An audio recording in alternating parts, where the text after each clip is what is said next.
কিন্তু 12টা 14 বাজে। এখন কিন্তু মনে হলো যে একটু ম্যাগি করে খাই। তো দেখো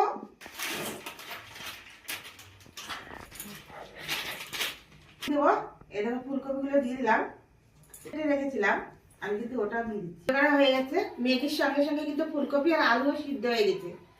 তো দেখো আমি কিন্তু ঢেলে নিলাম, সিদ্ধ হয়ে গেছে, কি একটু আঠা আঠা ধার হয়ে গেছে। ঠান্ডা জল দিয়ে দিলে কিন্তু ঠিক হয়ে যায়। ডিম দেবো, তার জন্য কিন্তু 2টো ডিম নিয়ে দেবো। দেখো বন্ধুরা, কড়াইটা কিন্তু গরম হয়ে গেছে, আমি কিন্তু তেল দিয়ে দিচ্ছি, দিয়ে একদম মিক্স করে নিচ্ছি। আমি কিন্তু কাঁচা লঙ্কা কেটে আমি পেস্টটাকে দিয়ে দেবো। পেস্ট আর পেঁয়াজ কিন্তু ভাজা ভাজা হয়ে গেছে। আর দেখো এদিকে কিন্তু সেদ্ধ করা ফুলকপি আর আলু আর ম্যাগি কিন্তু আমি এখন দিয়ে দেবো। হালকা কিন্তু ভাজা ভাজা হয়ে গেছে, তার জন্য কিন্তু আমি হলুদের গুঁড়ো কিন্তু আমি নুন দিয়ে দিচ্ছি।